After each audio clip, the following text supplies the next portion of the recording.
বৃহস্পতিবার রাত্রে দমদমে বিয়েবাড়ি থেকে ফেরার সময় ওলা করলাম। দমদম থেকে উত্তরপাড়া আসতে আধ ঘন্টা সময় লাগে। আমরা গাড়িতে বসেই নিজেদের মধ্যে কথা বলতে ব্যস্ত ছিলাম। যখন উত্তরপাড়ায় গাড়িটা ঢুকলো তখন আমার কর্তা ড্রাইভার ভদ্রলোকটিকে জিজ্ঞেস করলেন গাড়িটা কোথাকার। উত্তরে ড্রাইভার সাহেব জানালেন শিয়ালদহ। তারপরে আবার যখন তাকে জিজ্ঞাসা করা হলো দিনে কতবার ট্রিপ করতে হয়, উনি বললেন 8 থেকে 10টা, কিন্তু আমি মাসে একদিনই গাড়ি চালাই। আমি ভীষণ অবাক হয়ে জিজ্ঞেস করলাম কেন? উনি তখন বললেন আপনি গুগলে গিয়ে Ola Uber driver Ashok Kumar Singh type করুন। এবার আরও অবাক। আমরা বললাম গুগলে? উনি বললেন আরে করেই দেখুন না। ওনার কথা মতো তাই করলাম। টাইপ করতেই আশ্চর্যের শেষ পর্যায়ে পৌঁছে গেলাম। ওনার মেয়ে অদিতি সিং ভারতবর্ষের প্রথম 3 জন নিউরোসার্জনের একজন।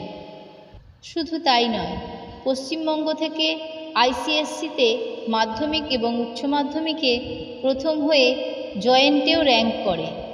এরপরে মেডিকেল পড়ে, স্কলারশিপ এফআরসিএস করে লন্ডন থেকে। এরপরে AIIMS-এ নিউরোসার্জন হয়ে জয়েন করে। বর্তমানে লন্ডনেই থাকে। বছরে একবার 1 মাসের জন্য দিল্লির AIIMS-এ আসেন ক্রিটিক্যাল কেস সলভ করতে।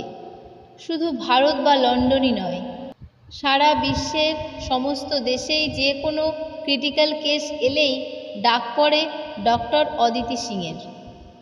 এতদূর শুনে মুখে কথা জোগাচ্ছিল না, কিন্তু আমাদের অবাক হওয়ার এখনো বাকি ছিল। এতক্ষণের গল্প শুনে মনে হতেই পারে যে এ তো ফি বছর মাধ্যমিকের রেজাল্ট বেরোলেই কত এমন গল্প বেরোয় টিভি আর পেপারে, কিন্তু না, এই গল্প একটু আলাদা। ভদ্রলোক এবার নিজের জীবনের গল্প বললেন। তিনি যখন 5-এ পড়েন তখন বিহারের ছাপড়া থেকে কাজের সন্ধানে কলকাতায় আসেন। শিয়ালদায় একটা হোটেলে 3 বছর বাসন ধোয়ার কাজ করেন। এই কাজ করে কিছু পয়সা জমিয়ে আবার স্কুল ভর্তি হন, মাধ্যমিক ও উচ্চ মাধ্যমিক পাশ করেন। কিন্তু এইভাবে হোটেলে কাজ করে পড়ার সময় কমে আসছিল, তাই তিনি ড্রাইভিং শিখে গাড়ি চালাতে শুরু করেন। দিনে গাড়ি চালিয়ে রাত্রে কলেজে পড়তেন। বেশি পয়সা রোজগার করার জন্য অ্যাম্বুলেন্স চালাতে শুরু করেন। এইভাবে তিনি গ্র্যাজুয়েশন করে মাস্টার্স পড়া শেষ করেন। এরপরে তার বিয়ে হয়। বিয়ের পরে তার স্ত্রীর গলার হার বিক্রি করে নিজের একটা গাড়ি কেনেন। স্বাধীনভাবে গাড়ি চালিয়ে তিনি কম্পিটিটিভ এক্সাম দিতে শুরু করেন এবং SBI-তে চাকরি পান। শেষ জীবনে তিনি যখন রিটায়ার করেন তখন তিনি ম্যানেজার ছিলেন এবং তিনি বর্তমানে 52,000 টাকা পেনশন পান।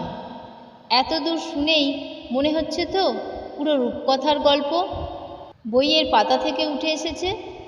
না, আসেনি। সে মানুষ, আর সেই জন্যই সে মনুষ্যত্ব ত্যাগ করেনি। এতদূর পড়ে মনে হতেই পারে যে সে হয়তো তার অতীত জীবনের সংগ্রামকে সম্মান করতেই এখন মাসে একবার গাড়ি চালায়। কিন্তু না, এখানেও চমক। তিনি মাসে একদিন গাড়ি চালিয়ে যে রোজগার করেন তা দিয়ে তিনি 35টি অন্ধ বাচ্চার সমস্ত দায়িত্ব পালন করেন। এর জন্য তিনি তার মেয়ে এবং তার আরও একটি ছেলে আছে যে কিনা শিকাগোতে থাকে, তাদের থেকে কোনো সাহায্য নেন না। তিনি খুব উজ্জ্বল মুখে বললেন, আমি খাই, ঘুরতে যাই সব ছেলে মেয়েদের পয়সায়, কিন্তু এই কাজের জন্য আমি কারোর থেকে কোনো হেল্প নিই না। এটা আমার একান্ত নিজের কাজ। ওনার সঙ্গে এত কথা বলতে বলতে গাড়ি এসে আমাদের বাড়ির দরজায় থামল। ওনার সঙ্গে ফটো তুলতে চাইলে উনি হাত জোর করে মানা করলেন।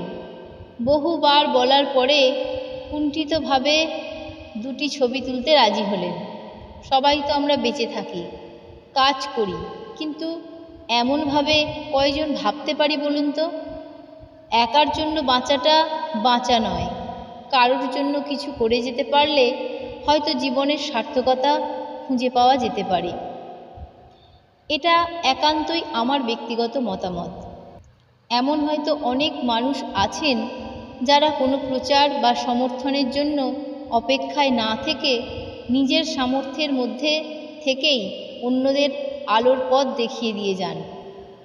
বহু মানুষের অনুপ্রেরণা হয়ে ভালো থাকুন আপনি। অশোক কুমার সিংজি।